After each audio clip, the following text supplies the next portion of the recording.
Network देख रहे हैं आप। मैं हूं आपके साथ शिखा मेहरोत्रा। पश्चिम बंगाल में ममता बनर्जी की हार के बाद से उनकी मुसीबतें कम होने का नाम नहीं ले रही हैं। हर दिन कुछ न कुछ देखने को मिल जाता है। बीते बुधवार को टीएमसी सांसद महुआ मोइत्रा पर हमला हुआ, तो वहीं अब टीएमसी पार्षद देवराज चक्रवर्ती की गिरफ्तारी ने ममता बनर्जी की टेंशन बढ़ा दी है।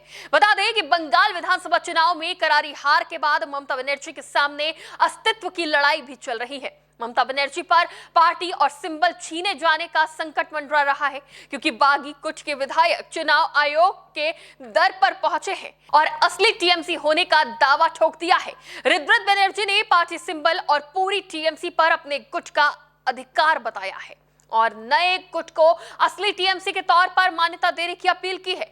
बागी गुट 30 सदस्य कार्यकारिणी की लिस्ट भी लेकर अपने साथ पहुंचा है। बता दें कि 22 जून को बागी गुट ने ममता बनर्जी को चेयरमैन के पद से हटाकर अरूप रॉय को तृणमूल कांग्रेस का नया चेयरमैन बनाया है। बागी गुट की अपील पर टीएमसी के कई बैंक खाते पहले ही फ्रीज हो चुके हैं। इसके बाद से ममता बनर्जी की पार्टी के चुनाव चिन्ह जोड़ा फूल पर भी खतरा मंडरा रहा है।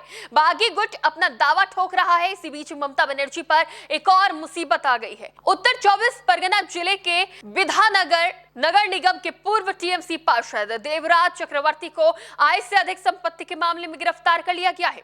बता दें कि पिछले हफ्ते कलकत्ता हाई कोर्ट की जस्टिस जय सेन गुप्ता की सिंगल जज बेंच ने चक्रवर्ती की अग्रिम जमानत याचिका खारिज कर दी थी। वही चक्रवर्ती पूर्व टीएमसी विधायक अदिति मुंशी के पति हैं, जो असल जिंदगी में एक मशहूर भक्ति संगीत गायिका है। उसी दिन उसी सिंगल जज बेंच ने मुंशी को, जो इसी आय से अधिक संपत्ति के मामले में सह आरोपी है, अंतरिम अग्रिम जमानत दे दी गई है। याचिका में गायिका से नेता बनी मुंशी को इस आधार पर अग्रिम जमानत दी गई है कि दंपत्ति की 4 महीने की बेटी है और मां को अंतरिम राहत देते समय इस बात का ध्यान रखा गया। इस मामले में चक्रवर्ती की गिरफ्तारी तय हो गई थी, इसलिए आखिरकार उन्हें पुरुलिया से गिरफ्तार कर लिया गया। वहीं मामले की गिरफ्तारी के बाद पश्चिम बंगाल बीजेपी अध्यक्ष सौमिक भट्टाचार्य ने टीएमसी पर तीखा हमला बोला है। सौमिक भट्टाचार्य ने टीएमसी को लुटेरों का गिरोह बता दिया है। उन्होंने कहा कि टीएमसी के नेता दागदार हैं और ये लुटेरों का गिरोह बन चुकी है।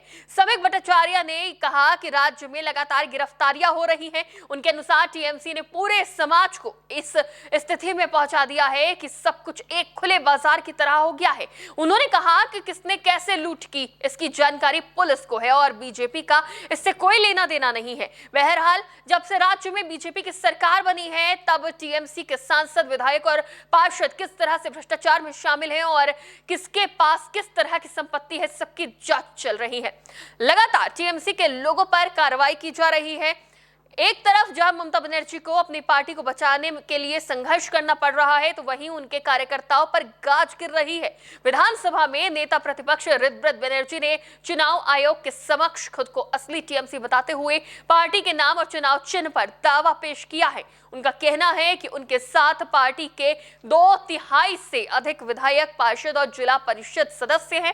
रिद्वत बनर्जी के दावे के बाद टीएमसी ने चुनाव आयोग और केंद्र सरकार पर गंभीर आरोप भी लगाए हैं। टीएमसी सांसद सागरिका घोष ने कहा कि चुनाव आयोग अपने ही नियमों का पालन नहीं कर रहा है। उन्होंने कहा कि आयोग के नियमों के मुताबिक केवल किसी राजनीतिक दल के अधिकृत प्रतिनिधि ही फुल बेंच से मुलाकात कर सकते हैं और बैठक का अनुरोध भी वही कर सकते हैं। ऐसे में पार्टी से निष्कासित नेताओं के समूह को फुल बेंच से मिलने की अनुमति देना नियमों के खिलाफ है। बहरहाल, बंगाल की राजनीति में इन दिनों लगातार भ्रष्टाचार और अपराधियों पर कार्रवाई जारी है। इस पर आपकी क्या राय है, हमें कमेंट बॉक्स में जरूर बताएं। फिलहाल के लिए देखते रहिए टीवी 24 नेटवर्क।